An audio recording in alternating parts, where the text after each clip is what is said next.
Good evening.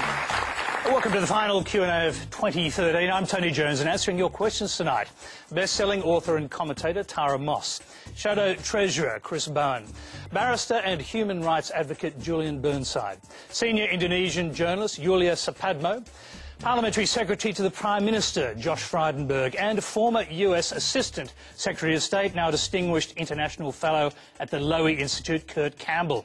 Please welcome our panel.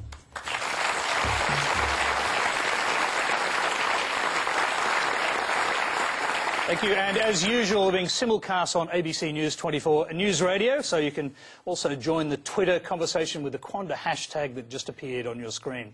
Well, our first question tonight is from Kefius Yap. Do you think the current response from the Indonesian government in relation to the spying scandal is a chest-beating exercise in preparation for the upcoming Indonesian presidential election, or is it a start of a long-term decline in Australian-Indonesian relations? Julia, what do you think? Oh, okay, putting me on the spot right at the beginning. Well, we've flown you into Jakarta. That's from Jakarta, I should say, That's for this right. purpose. That's right. Appreciate that. Well, that's a tricky question because the answer is yes and no. As you know, we are preparing for next year's presidential election, and some presidential hopefuls are, I think, using this issue to their advantage also, so that they will get, traction on media. But at the same time, you have to remember that whatever is happening between Indonesia and Australia is of concern to a lot of Indonesians, whether they are politically interested in what's actually happening or whether it's just out of curiosity. Kompas Daily just released polling today, which basically said that a lot of Indonesians follow this story every day, and it's quite rare that a lot of Indonesians would follow such foreign policy issues like this. But, it does strike a chord in a lot of average Indonesians, in the sense that Indonesia considers Australia as its closest neighbor.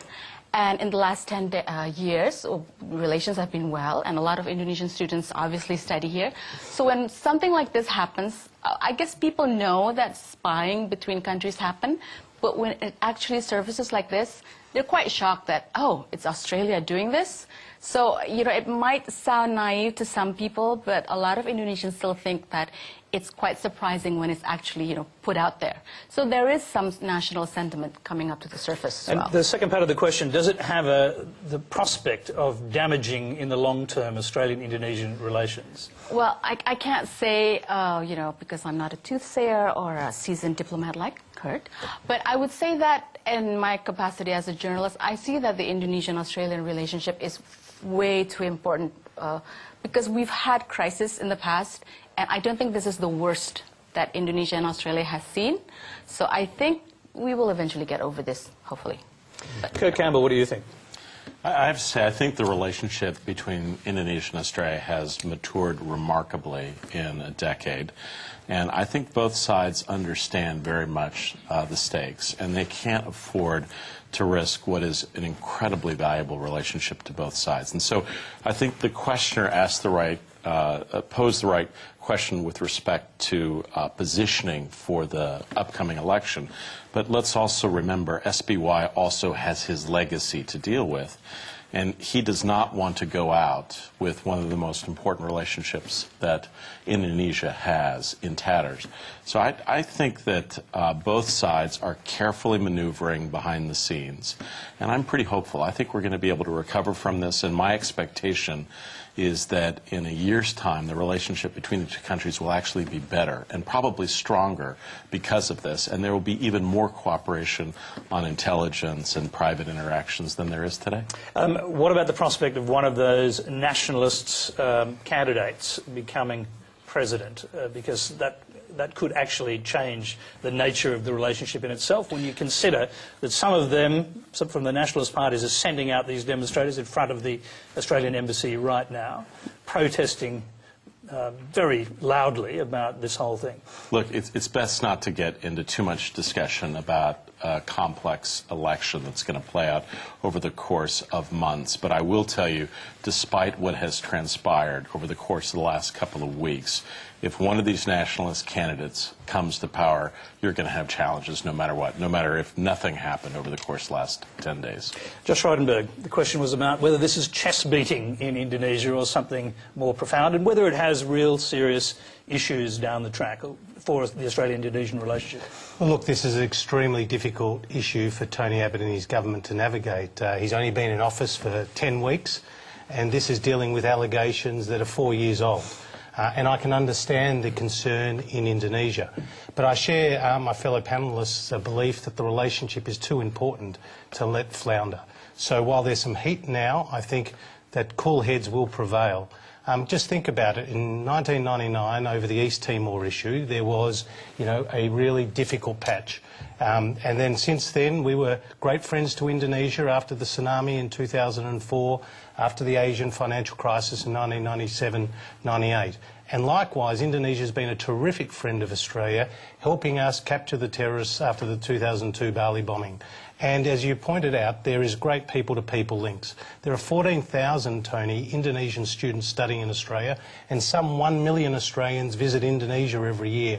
And that is a really important relationship. So whether you take the education, the people-to-people links, the trade deals, working together on border protection and counter-terrorism, there's just too much at stake to allow this relationship to deteriorate. Chris Bowen, let's go to you. I mean, you're going to take the Team Australia approach? Well, to answer the question, I don't think it's the former, and I certainly hope it's not the latter. We can't let it be. We can't let that happen, let it be the beginning of a long-term deterioration in the relationship, because it's too important. We've got the fourth most populous country in the world. They'll probably overtake Japan to be the third biggest economy in Asia sometime over the next 30 years.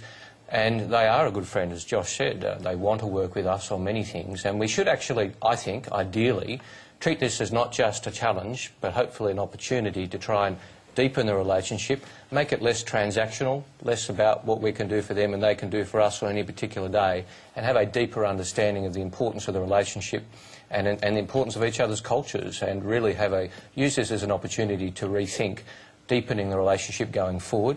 That would certainly, I think, be in Australia's best interest, and I think would also be in Indonesia's. And I think in SBY, in Vice President Budino, in Foreign Minister Nalagawa, you've got three people, very senior people, whose strong inclination is to be friendly towards Australia, to be pro-Australian. And I think when you're seeing these people react in this way, it's an indication that they do regard this as being very serious. Let's quickly go back to the question. He's got his hand up. If Mr. Josh Frydenberg thinks the relationship with Indonesia is that important, why doesn't the Prime Minister actually apologise, saying it didn't happen on his watch, and he will guarantee it will not happen again? Will that not come as a good reason to placate SBY? Look, that's a very fair question. The answer is because Tony Abbott's sticking to a long-standing tradition in Australian foreign policy, adopted by both sides of the political divide, not to comment on intelligence matters. Because you think about it practically, if you were to comment one day on one issue because it's accurate, and then the next day there's another allegation which is inaccurate, do you then not comment? In terms of giving commitments to certain leaders and the like, if you give a commitment to one leader, do you give it to leaders of other countries who seek a similar commitment? Do you give it to all cabinet ministers? You're opening a Pandora's box when you go down that line. So Tony Abbott really is sticking to a long-standing tradition in Australia not to comment on specific intelligence matters. Yep, Kurt Campbell. Let me just make 2 points on that if I can. First of all, this is quite unfortunate, and frankly it's the responsibility of lack of protection on certain secrets in the United States, but we're at the very beginning of a whole string of revelations that are going to follow, and so you just don't know what to expect. So you have to be very careful how you handle this going forward. Are you saying you don't know what to admit to at this point because it could actually get worse? I'll let that stand. I will say the second matter, though, I've heard a lot in Australia about, gee, let's follow the example of the United States and Germany. I have to say this. the relationship between the United States and Germany is different than the relationship between Australia and Indonesia. And I think it's very clear that Australia wants a good relationship with Indonesia, but it is undeniably the case that some of the greatest challenges to Australia's security have emanated in Indonesia. Now, you have to handle that carefully. You have to deal with it carefully, but at the same time, that is a reality that the national security apparatus in Australia has to reflect on. Kurt Campbell, I'm just going to follow up quickly on that. If you're saying that it's different, that the same commitment that Obama gave to Merkel, which is we won't do it again, can't be made in this case, is that because you consider that we don't have the same relationship with Indonesia that America has with Germany, i.e. we're not as close to them? No, in fact, I think the case is, if you listen carefully what some of the Indonesian leaders are saying, they're saying let's establish a protocol for how we interact with each other on a variety of issues, national security and intelligence. That is exactly the right approach. And we have, the United States, with a number of complex friends, Pakistan, Russia, China, certain agreements about how we interact and work with each other, with the recognition that the relationship is complicated, is complex. The relationship between the United States and Germany is just of a different order than the relationship between Australia and Indonesia. But the table has been set for the beginning of a conversation that I think can satisfy both sides. So, but just briefly, you're saying that it would be wrong for Australia to make a commitment to the Indonesian president that we won't do this again? I think, in truth, the best way to handle issues associated with intelligence, if at all possible, is to deal with them privately, not out in public. And I think the beginning of an exchange of private letters between the two leaders is the right way to start this process. Okay, we're just going to, before I bring in the other panellists, yes, I do want to hear from you a bit. We've got another question which relates to this, and we'll just go to that one, and then I'll bring in the other panellists. This is from Maeve Curry. Yes. Jeffrey Robertson QC has pointed out that Australia's mobile phone hacking of 10 top Indonesians was not only unacceptable, unethical and downright stupid, but also in breach of Australian law. The Intelligence Services Act provides only 3 legal grounds for such an invasion of privacy by security services. It has to be in the interest of Australia's national security, or foreign relations, or economic well-being. Now, the Indonesian president's wife's personal mobile phone was hacked. A disgraceful invasion of her human right to privacy, but even more alarming, it's illegal. And when you consider that Scott Morrison is calling asylum seekers illegal, when there's no Australian law he can point to that they're supposed to be in breach of, my question to the panel is, how can we, as mere members of the public, be expected to respect and abide by the law when our own government shamelessly uses it to violate our own human rights? Julian Burnside, we haven't heard from you yet.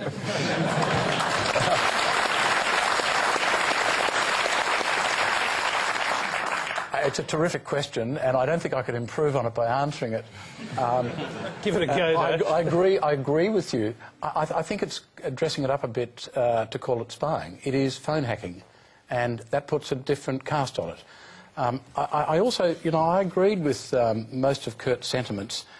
I would say that the relationship between Australia and Indonesia is a bit like your relationship with your mother-in-law. You just have to make it work. And we're not doing a very good job at that at the moment, but there's a really interesting question. Why have we not handled this fairly...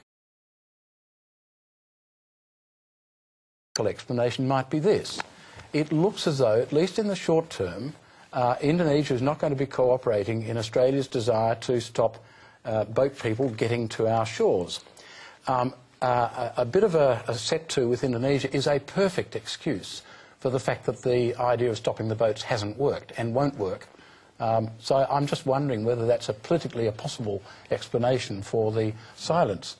But I don't know if Josh can shed any light. I'll come back to Josh Frydenberg in a minute, but let's hear from Tara Moss on this. And the general question, really, I mean, Julian Burnside is right in saying, in a sense, this is phone hacking.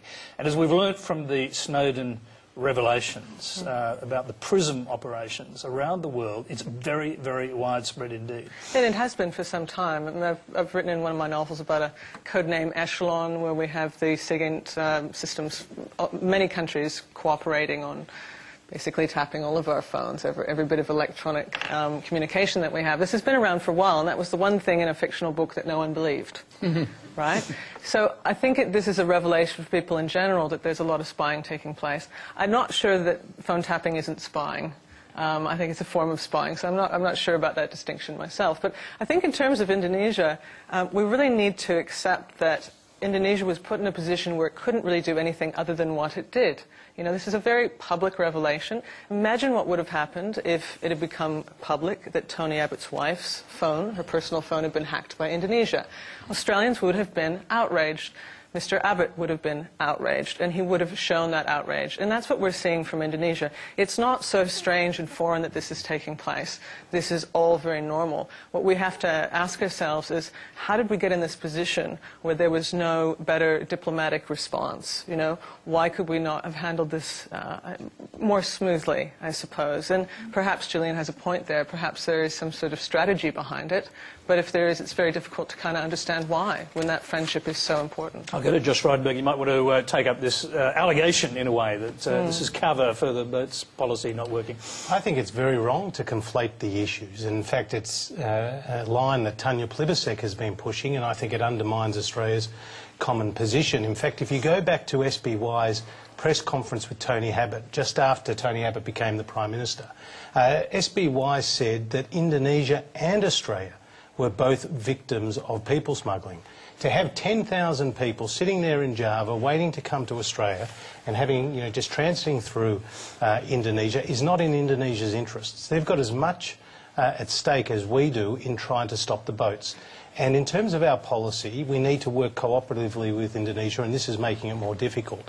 But there has been very good cooperation, and Operation Sovereign Borders, Julian may not like to hear this, but it is actually working. All right, we'll come to that issue. We never know, do we? Because we're not allowed to know. It's an on-water matter. Okay, we'll come back to on-water matters in a little while. But can we stick to the question that was just asked there? And to your knowledge, would it be illegal to tap the phone of the wife of a president of a neighbouring country? Well, that would require me to confirm allegations. No, that's actually just a question on principle, as whether it would be legal or illegal to do it. Well, not whether it happened, but whether it be legal to do it. Well, we do not comment on intelligence matters and what Australia may or may not be doing. But, Tony, in terms of the legality of whatever Australia does, I am very confident that our processes are adhered to. Look, this is an extremely difficult issue. You know, as Tony Abbott said to the Parliament, all countries gather information. You've had senior members of the Indonesian intelligence community talk about their own experiences. And the Australian public expect the Australian government, whether it's a Labor or a Liberal government, to do everything that they can to protect Australian citizens. And we saw in Bali the painful price that we paid for a failure of intelligence. Now, the Australian community expect the Australian government to do everything that they can to protect the national interest, and intelligence is a very important part of that. So, I actually want to hear from Yulia in a minute, and then I'll go to Kurt, but I just want to bring, you're a new government, so sure. I imagine this came as a bit of a surprise to you, that this sort of thing was happening, whether you admit it or not. So, my question to you is, did you then work out whether or not it was legal or illegal to actually do it? As the questioner says, it was illegal. I mean, the Prime Minister he has taken advice from the relevant agencies, and he has written to the Indonesian President, and we're waiting the response back. But as the Prime Minister said very carefully in the Parliament, Australia, like all other countries, gathers information with the purpose of protecting its citizens, and it makes no apology for that, and it doesn't comment on specific intelligence services. But with respect, have you asked the intelligence services whether they're operating within the law? Well, because if they're not, I can state very emphatically for you, I am very confident that the Australian intelligence services are operating within the law. Yulia, now, you're listening to these explanations. How do you think they will go down in Indonesia? Well, it's already gone down, basically, because... Josh. So, okay, the question that was raised, yes, every country in terms of intelligence gathers, in whatever means is necessary. That's a given.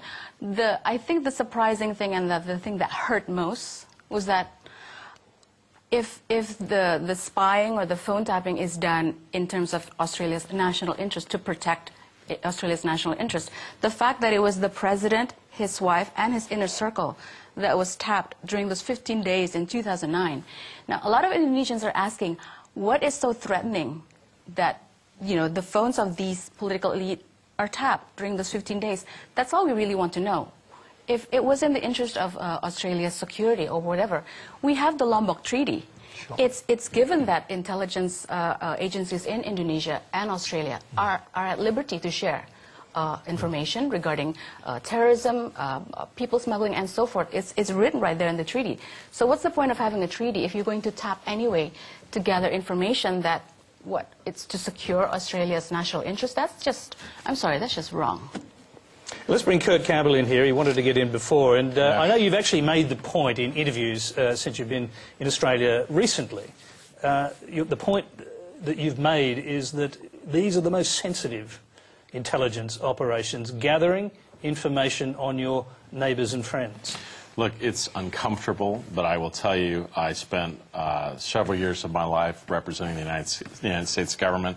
Some of the most sensitive missions I went on were to neighboring states, our closest allies, and we were warned about how to behave and how to be careful about every aspect of our interaction. I think one just has to accept that a certain amount of that is in play. I will also say, ultimately, when more information is known, ironically, it actually can be somewhat stabilizing.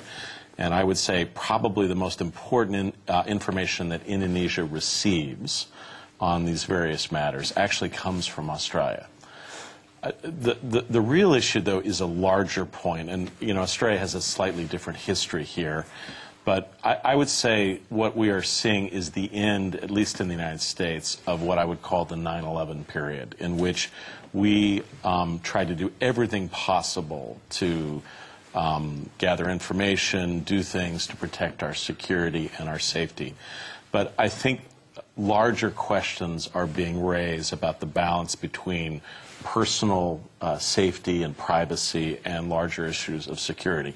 So I think, in a way, what we are witnessing with Snowden, with some of these revelations, are a public questioning that will end up in the pendulum swinging back more towards protecting personal security, privacy in many manifestations. I've got to ask the obvious question. When you went on these highly sensitive missions into your friends and neighbours, or in countries of friends and neighbours, were you carrying transcripts of their conversations had on the phones earlier? I don't want to have to fall back on we don't comment on that, but we don't comment on that. Julian, can you just talk to this general point that's just made there about whether the balance of privacy and the abuse of privacy by intelligence services is going to have to be redressed? Look, the touchstone for legitimate spying has got to be whether you can expect reasonably to get usable intelligence. The idea that hacking SBY's wife's phone is going to generate usable intelligence strikes me as being utterly implausible, and it's offensive. I mean, someone said, what if it was Tony Abbott's wife? What if it was President Obama's wife? People would be horrified because they could not immediately see any possible security advantage in that. It's just offensive. I think privacy is obviously very important. Some people's privacy is going to be compromised if they have some strategic security value. I don't know how all of that works. I'm not in the spooks brigade. I'm still astounded by the fact, though, that, you know, given that this happened in 2009, why didn't Josh's mob just blame it on Chris's mob? Because they were in charge then. Well, hang on, because that actually does bring us to our next question, which is from Orig Walsh. Recently on the ABC's 7:30, the Prime Minister replied to questions about the Indonesian spying scandal. On 2 occasions, he asked the questioner, when did this so-called spying allegedly take place? And on a further 2 occasions, he answered his own question stating, under the former government. When discussing delicate international affairs on the world stage, I expect our Prime Minister to speak on behalf of Australia. Instead, I watched as he embarrassingly tried to hide behind political party lines and blame others who have governed before him. Was this response good enough? Josh Frydenberg. Well, you haven't actually heard the Prime Minister out there blaming the then government. And in fact, the Prime Minister has adopted a tone of very serious... Well, he did, to be fair, and the yes. questioner has this absolutely right. I went back and looked at the transcripts. This is a public transcript. But Julian asked the question, Tony, Julian asked the question, why isn't my mob, the coalition government, out there blaming the Labor Party for the Labor government? We're now responding to the actual question, where he's saying that the Prime Minister actually did that. It's like what I said at the start, which is that was the context for this allegation. That's why it's so difficult for Tony Abbott. He's only been in office for 10 weeks and he's been hit like a bus with this incredible allegation out there, and it's really difficult to manoeuvre through. But if Australia's best interests are going to be preserved, and what are they? That's about enhancing the relationship with Indonesia. It doesn't pay for the government to try to score partisan points out of this by actually attacking the then Labor government, which was the time when the allegations are to have occurred. I'm going to interrupt you again, because the questioner is simply asking, why did that happen? Why did the Prime Minister use the formulation that if this happened, it happened when we weren't here, it happened under the former government? Because that's the fact. It's very simple. He was just putting it in context for people out there to understand. But in terms of the tone of his response, in terms of everything that he said in the Parliament, he has not sought, nor has his ministers sought, to make a partisan point out of this, because it's in everybody's interests, and we heard about it from Yulia and from me and from Kurt, that Australia and Indonesia have too much at stake to let this relationship deteriorate further. I obviously wouldn't make a diplomat, but why not just a sincere apology right from the start? Because if you were to apologise, Julian, then you would be commenting on the specific intelligence matters. No, that's not commenting. Yes, it is, because you're actually confirming very sorry it happened. No, well, that's right. You're confirming that it actually happened. And it's been a long-standing tradition of both sides of politics, and I'm sure Chris would agree, Labor and Liberal, that you do not comment on intelligence matters. And to Kurt's earlier point, The Guardian has said that only 1% of the information that they're in possession of is out there in the public arena. And the head of the NSA has said something like 200,000 files may have gone missing. This could be a very slow burn. Sure. Today it could be Indonesia. No, I'm just saying, to be making out there apologies, as Julian has said, or as senior members of the Labor Party like Gareth Evans and Bob Carr and others have said, we do not, as a government, think that is the appropriate course. So, I mean, it raises the obvious question. Does that mean you think it's possible down the track you may have to apologise for much, much more? Well, I just... yeah. Well, you know, ask Kurt. He may know more than me. But to be honest, Tony, I would be astounded if with only 1% of that information out there, if there will not be more damaging revelations for Australia and its allies in due course. I don't know.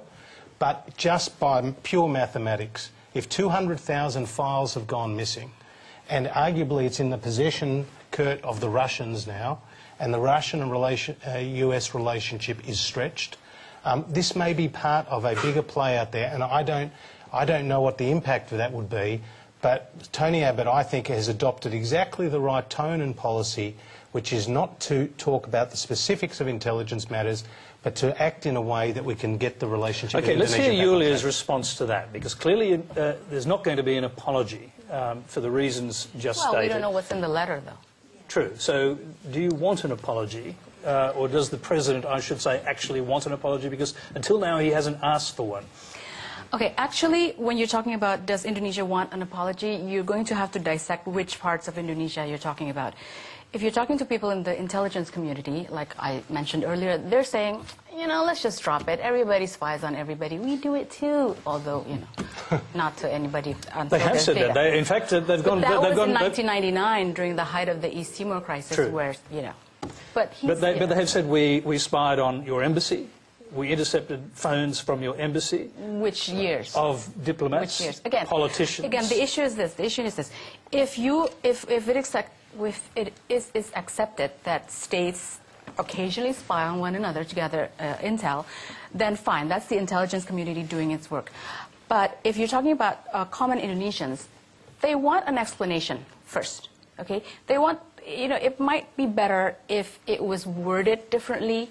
Don't deny at the outset. Just say, okay, I'm new in government, let me look into this. We all realize that the Prime Minister has just gone into office, and we're not that irrational in expecting him to take responsibility for something that happened before his term. But nonetheless, he is still the head, the head of government right now. So he needs to just chill and say, all right, let's look at this. I'll get back to you once we've looked into this, and let's talk. All right, he's got the letter from the Prime Minister. Would you as a journalist expect that will be made public in Indonesia? At this point, I really don't know, because, I'd have to say here that just, to give you a little something, Josh, I think both leaders have been a little dramatic in handling the situation. It could have gone better also on the side of President Yudhoyono. If he had just, called up Tony Abbott when the thing blew up, we might not be here right now. Perhaps he didn't trust his telephone. Hence Twitter. Let's quickly go to Chris Bowen on this issue that the questioner raised, which is how Tony Abbott responded to this initially, and he made the point this happened under the Labor government, if it happened. Well, you're right to point to that as the initial response, and was that appropriate? Probably not, and he's stopped doing it since, I've noticed. From our point of view, we've attempted to give the government the room it needs to get this sorted by not intervening on a daily basis, not providing running commentary on what we might do. The government would be getting very good advice from people like Peter Varghese and Dennis Richardson, who are very, very good experts in this field, the secretaries of the main departments. They would be getting advice about how to deal with this. We've wanted to give them the room, and for the Prime Minister to feel he's got the scope to do what is necessary to fix this, because it is in the national interest that it be fixed. That's not to say we'll be struck dumb or that we won't comment when we feel it's appropriate, but we've been measured in our response, because it is a difficult situation, and it does require diplomacy, and it does require a level of support for that diplomacy to continue. Very briefly, were you aware it was going on? Well, I'm going to invoke the same principle here, because as I was a member of the National Security Committee of the Cabinet for 3 years, so I'm under both a moral and a legal obligation not to talk about details of what I'm aware of and what I'm not. I will say this, though, in my experience, the intelligence operations of Australia are very much focused on avoiding terrorist attacks, very much focused on avoiding terrorist attacks and avoiding other illegal activities, as you would expect and hope they are. And they do a good job in avoiding those terrorist attacks, both on Australian soil, and it is a real risk, and where we can assist countries like Indonesia and other countries in working with their agencies to try and stop those attacks occurring. All right, let's go to our next question. It's from Rosalind Coutinho. Rosalind. The Australian public trust and value the ABC as a source of truth. However, the Indonesian phone tapping story could potentially have negative consequences for innocent parties, such as Australian cattle farmers and asylum seekers in Indonesia. So my question is for the whole panel, including Tony, but this could be wishful thinking. Was the choice to run this story a selfish decision by the ABC, or should governments be more careful about the potential implications of their intelligence operation in general? Let's start with Tony Jones first. Yes, that was an interesting question. Let's go to Tara first. Yes, I think that's a very interesting question, and going from what Josh has said, there's going to be more revelations. And I think anyone who's had any experience with the intelligence community will know that there are indeed many secrets out there. I think the answer is to get much better about dealing with it. I don't think we can control everyone and say you're never going to leak any more of this information. It's out there. We know we're in a changing world. We've got WikiLeaks. We've got all of this happening. So that's not going to change in the near future. I think that the governments need to prepare themselves for that and get really good at dealing with it. And I think, as one of the civilians on the panel, I can say that a lot of people feel like it wasn't dealt with as well as it could have been by our Prime Minister for whatever reason. So if there are going to be more revelations, I think everybody rather hopes that it will be dealt with more smoothly. All right, I might answer your question by quoting News Limited columnist Piers Ackerman, who wrote last year, "I believe freedom is absolute. You either have a free press or you do not. The information came to the ABC, they published it. I wonder whether News Limited would have published it or held it.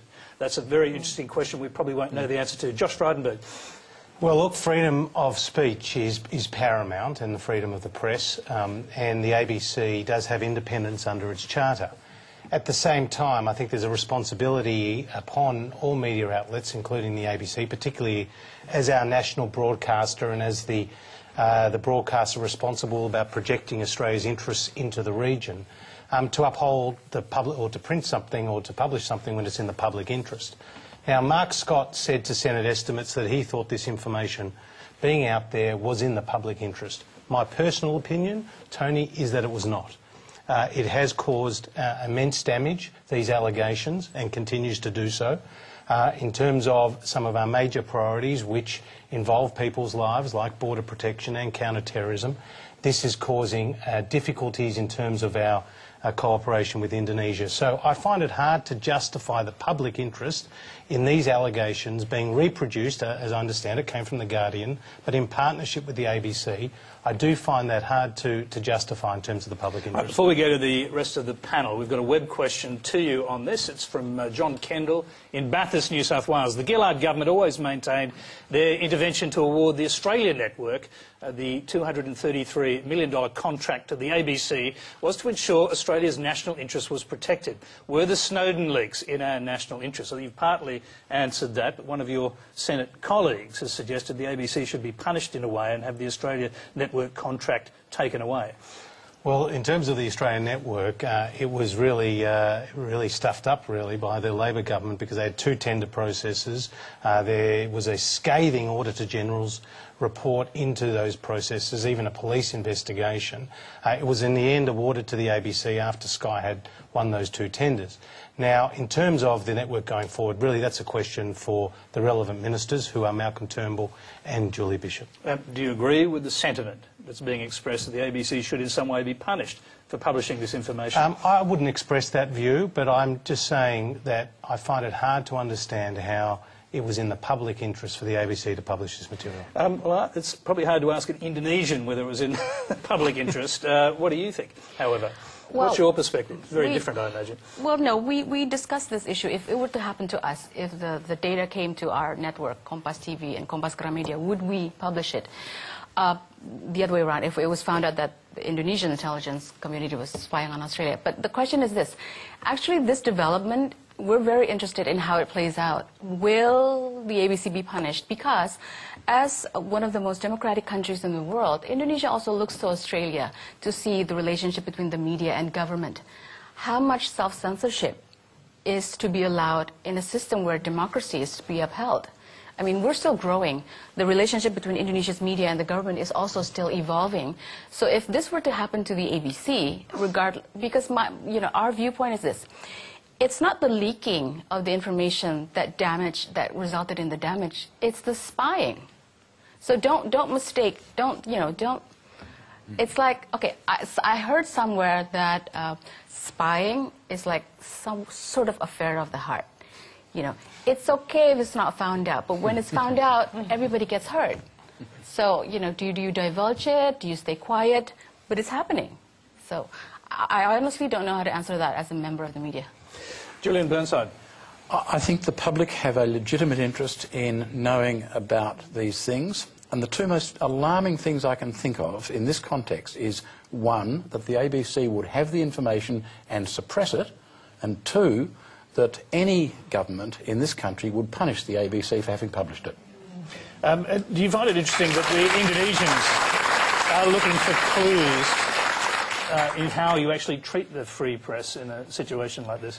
That is interesting, and I hope that we can set them a good example. You do not punish the press for responsibly reporting something which, despite Josh saying it's all hypothetical and maybe it happened, maybe it didn't, maybe it would have been better if it had been published in the opinion pages as something that might have happened or might not have happened. It's plainly a story in which we are interested. It's plainly a story which looks as though it betrays some criminality, and I think the public is interested in knowing these things, and it would be profoundly wrong if any government stamped on the ABC for having published it. Chris Bone. I think the ABC is perfectly entitled to make a decision about what's in the public interest here, and they've made that decision. Now, I don't believe Edward Snowden or Julian Assange are in any way to be lauded or congratulated. I think what they've done is highly irresponsible. But the information having been already released, I think media outlets can make that decision. I think it's a fair enough decision for the ABC to take. I think the test here is, does the release of the information in any way endanger a life? There would be information contained in leaks which would expose agents in other countries to danger, and I would hope that all media outlets would in those instances say, well, clearly the balance is against releasing this information because it would endanger a life, and I'm sure that that would be the approach of the ABC in all instances. But where they've made the assessment that this will be embarrassing, difficult, messy, but not endanger a life, that's a fair enough decision to make, and clearly they shouldn't be punished for doing their job.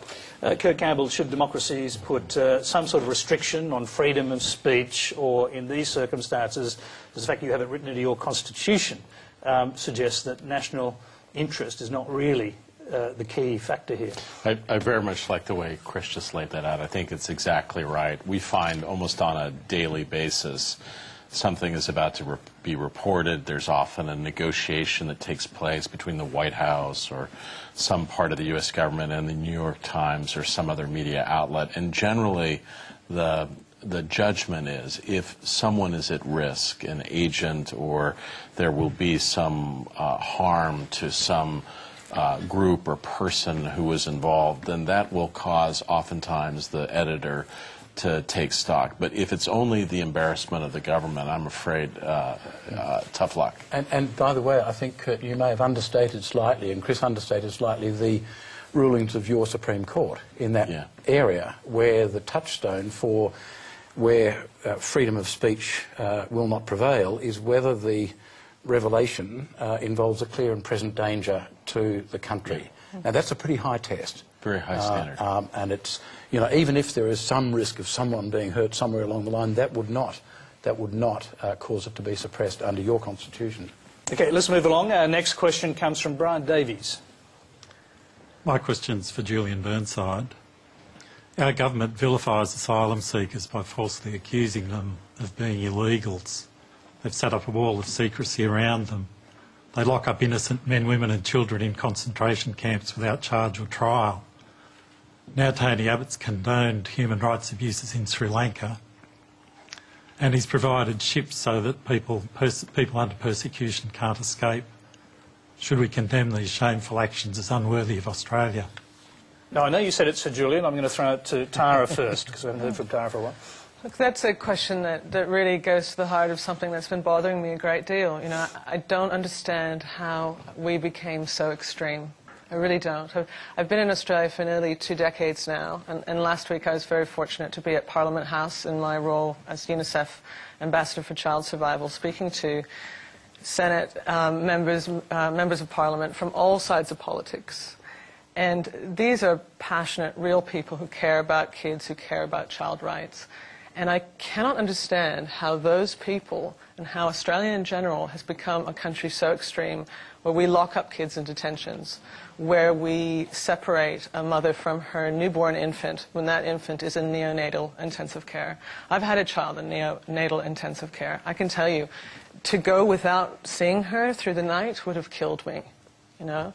So why do we do this? Why is this a matter of national security to protect us from kids who are escaping terrible trauma? And we can't pretend these traumas aren't happening. We know they are, because we know what's happening in Syria. We see it on the news every day, and we have troops in Afghanistan. We know that these terrible things are happening. So I really don't understand how we became such an extreme country in this respect. And when we look at the international community, we see that indeed we have become extreme. The UNICEF emergency chief was speaking to us at Parliament House, and he is stationed, he's an Australian, and he is stationed at the moment in Beirut. And Lebanon, as a contrast, has an open border policy. And in a country where they have a total population about that of Sydney, they now have nearly 1 million refugees there from Syria, about half of whom are children. So about 1 in 5 people in Lebanon right now is a refugee, and they've got those people in the community. They're actually enrolling those kids into their schools as much as they can, and they're overburdened by this. So we look at that and we think, how did we get so extreme that we are greeting people who come here seeking help? We're greeting them with our military boats. I struggle to understand this, and I'm hoping some of the colleagues here. Well, I mean, I help. imagine you're actually talking about both the previous government and the current government. Absolutely. So let's hear from Chris Bowen. And I've spoken out about this, Sure. as Mr. Bowen might well remember, when he was immigration minister. And another thing, just quickly, I know I'm It'll taking have to be time quick here, because we don't have a lot of time. absolutely. One thing we need to keep in mind is our immigration minister is the guardian of the unattended minors who come here. And I would put forward the idea that we should have an advocate whose job it is to be the guardians for those kids, because at the moment their guardian and their jailer are the same person. And I think that's not right. Okay, Chris Bowen first. Well, look, as we all know, this is a terribly difficult issue, and we all want Australia to have as compassionate response as possible, but at the same time save lives. And we've seen too many deaths at sea. You know, getting the call to say there's been another boat sink and there's children drowned. If you stand on Christmas Island and look at the memorial to Civex and see the names and the ages, 351 people died, majority of them children. Sometimes it's just blank with an age because they don't know the name of the child who died anonymously. That is a terrible, terrible problem that we need to fix, and it does take some tough decisions. Now, I would like to see Australia stick to its 20,000 humanitarian intake. That's something the previous government introduced. This government's taking it away because we can give more people a chance of a life in Australia. But I also do support what Julian would disagree with and Tara might disagree with, which are difficult decisions to try and discourage people to take those journeys to Australia by boat. And on the issue of secrecy, it is completely unacceptable. I mean, being Immigration Minister is not the easiest job in the world, but you front up and you explain yourself and you let people know what's going on. For this government to say, we're not going to tell you what's happening in our detention centres, we're not going to talk about what's happening, we tried to tow a boat back, but it appears towing it back pulled the boat in half and we had to rescue everybody at sea, but we're not going to tell you about it. There is absolutely no excuse for not talking to the Australian people about that. Okay. Absolutely. All right. Julian Burnside, and then I'll go to Josh. First of all, I agree with the thrust of the question, and I'd like to deal with what Tara raised. I think we've become this extreme because since 2001, coalition governments have constantly called boat people illegal, as you point out. Scott Morrison, in the last 12 months, has repeatedly said that if they're going to be housed in the community, they should be required to report to the police. They shouldn't be placed near vulnerable people. They shouldn't be placed near children. All of these things are calculated to make the public think these are dangerous criminals coming into the community, and they're not. Now, of course, it's a sensible response to try and protect yourself against dangerous criminals. When you discover that they're just women and children running from persecution, then your response will be very different.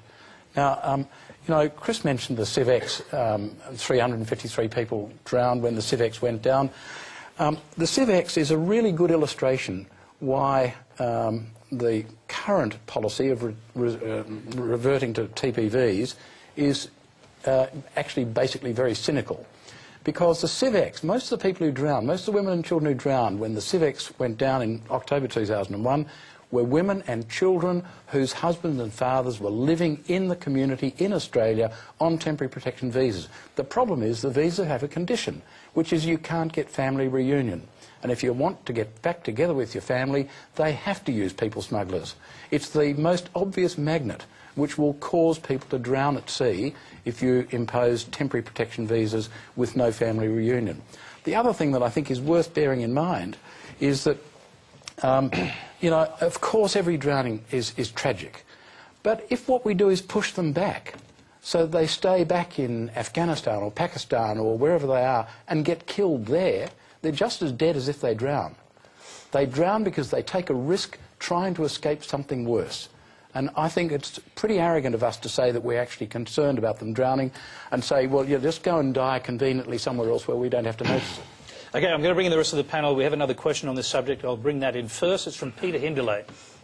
Indonesian military officials were recently caught red-handed assisting in the smuggling of 105 individuals into Australia with the simplistic excuse that such officials thought that these refugees were simply going on holiday. When will Australia ask Indonesia whether they are either with us or against us? And if they are against us, then perhaps it's time to divert the aid given to Indonesia instead to Australia's needs, such as clean energy production. Josh Frydenberg.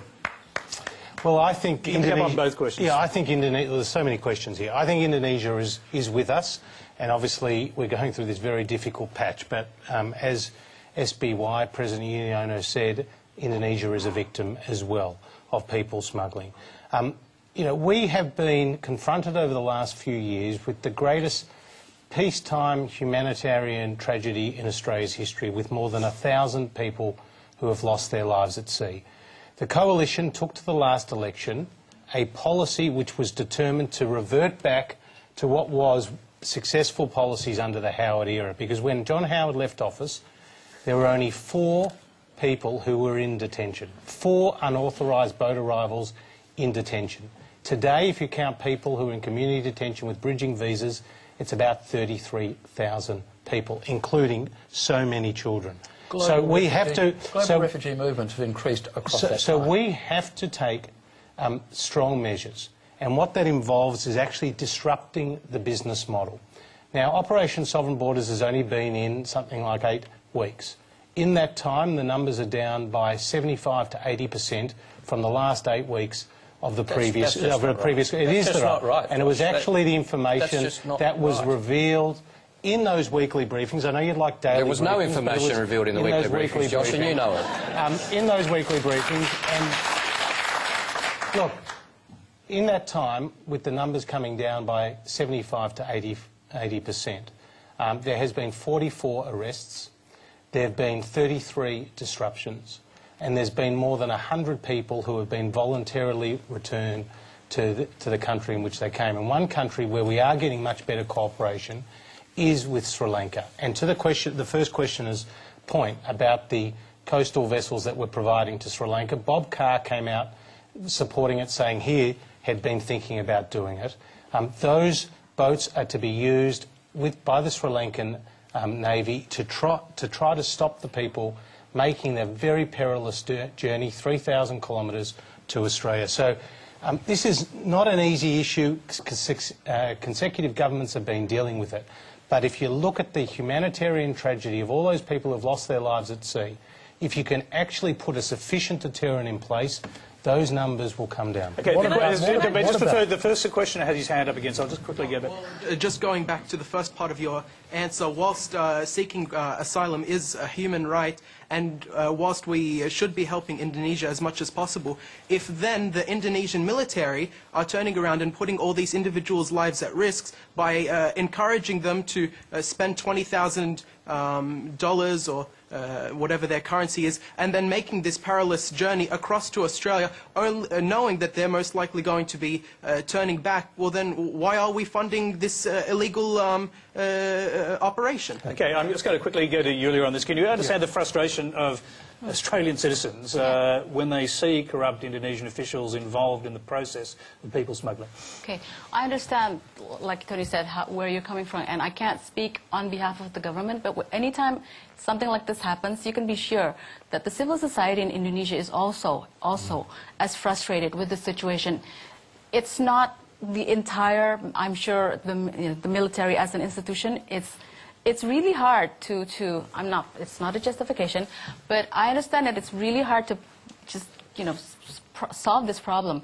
Now, if Australia were to say, okay, either you help us completely or we withdraw aid, it's not an, apple-to-apple comparison, because dealing with the people smuggling issue is also difficult for Indonesia in terms of budget allocation. So the government, I know, tries to help as much as possible. When instances like that happen, we criticize the government as much as the Australian public does as well. But Indonesia and Australia have opposite interests in this. It may be a common problem, but we have opposite interests. Indonesia presumably would like to see the asylum seekers move on and get to Australia. We are apparently so frightened of children fleeing persecution that we want to push them back. Maybe maybe we should seriously think about establishing a fair dinkum processing centre in Indonesia so they don't risk their lives at sea, and offer safe, swift resettlement if they're assessed as refugees. We could do that. We've done it before.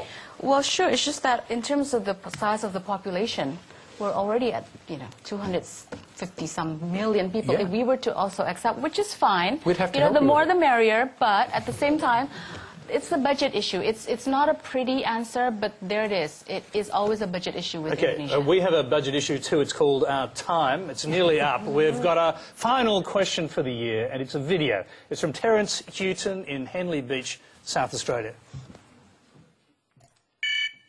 A question for the whole panel. Recently, the editor of the Adelaide Sunday Mail launched a vitriolic attack on Q&A, calling it elitist, boring and costly. Is this sort of rambling and emotive tabloid assault on quality journalism symptomatic of a serious debasement of popular taste, sensibility and intellect which is characteristic of our times? Or is the point here more that we see in this kind of thing the last gasp of a section of our media as it struggles for survival in the daunting, brave new world of the 21st century? Thank you. We'll quickly whip around the panel, but what better person to tell us about the brave new world of the 21st century? Kurt. Let's get his phone tapped. You're talking about things that happened in the 1960s, obviously. Josh. Oh, that was just the latest instalment between News Limited and the ABC, but I think both are going to survive and prosper. Why do you think these instalments must happen? What is it about David Pemberthy and other News Limited people? They can't see what a brilliant show this is. Well, it obviously rates pretty well, and that's why we're all here to support it. And I think Q&A has its place in our media landscape. Yulia, do you take any lessons back to Jakarta with you, having experienced the program? Yes, it's quite scary to be the only Indonesian on the panel, but thank you for having me. It's a pleasure, Tara. Oh, look, I think Q&A and shows like this are really important, and it's a great forum to hear from our politicians to try to find out what they're really thinking, and to be able to ask them questions. This isn't something normal civilians get to do normally, so I think it's very important. Well, I suppose the question is whether we really do find out what they're thinking or what they think they have to say. We try. I think you do get a pretty good job, Tony, but yeah, it can be difficult to crack. Chris Bowen. Yeah, and I think it's one of the few formats where we can talk about things outside our portfolio. You can't run away and say, oh, that's not in my portfolio, I can't comment, which is sometimes what we have to do on other shows. You can't do that here. And it is an opportunity to talk a little bit about what you think personally, as well as what your party's position is. So I think I don't think you're boring, elite or costly, Tony. Julian Burnside. I agree with Chris. And I would also like to mention the Lowy Institute, who brought Kurt out here, and who are one of the great voices of, intelligent debate. There are others, but, the commentator, the questioner, raises a really good point. Maybe the quality of debate in Australia is not what it ought to be, not what it used to be. Q&A, I think, does maintain the quality of debate. The Lowy Institute contributes, and there are just a few other organisations in the country that we should value for exactly that reason. Yeah, I'll quickly go back to Kurt, final, just get your response on this, because I understand you actually watched this program on C-SPAN in the United States, which surprised me. Well, look, I'm going to say something that's really hard for Australians to hear, so sort of brace yourself. But generally speaking, Australians are very well regarded. Your public debate is actually quite well established. Your political system operates quite well. And in terms of foreign policy, you punch above your weight more than any country in the world. So it's terribly hard to hear.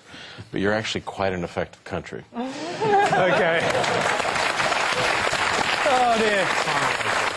Thank you very much. That's a bit like the question to Frank Sinatra as he got off the plane. What do you really think of us? That's all we have time for tonight. Please thank our panel, Tara Moss, Chris Bowen, Julian Burnside, Yulia Sadamko, and Josh Frydenberg and Kurt Campbell. Thank you very much. Thank you. That is it for 2013. Our special thanks to the many thousands of people who joined the Q&A audience during the course of the year and asked questions or joined the Twitter conversation. On behalf of Q&A's audiences around the world, as it happens, please give yourselves a quick round of applause.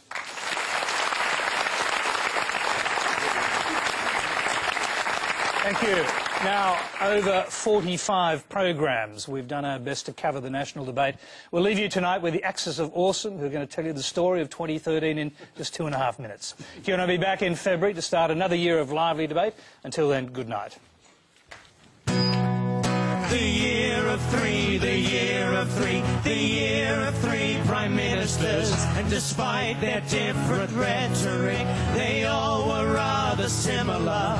The first was our dear Julia, fiery hair and philosophy. She brought us Gonski, the carbon tax, and battled misogyny. But Kevin stabbed her in the back and her end was rather grim. Though to be fair, in 2010 she did the same thing to him. The year of three, the year of three, the year of three prime ministers. And which one did the greatest job? No one in particular. For the briefest moment he was back, that gesticulating Kevin. Perhaps he'd turn it all around and win just like in 07. But it seemed the lodge was not for him. His campaign just wasn't hip. 6 years of Labour's faceless men, and K-Rod had to zip. The year of three, the year of three, the year of three prime ministers. Labour gave us Kevin Jules, harmless but not sinister. So a disillusioned public elected Uncle Tony, the juggy-eyed, stammering, daggy dad with skin like abalone. In his first few months as leader, well, he's done quite a bit.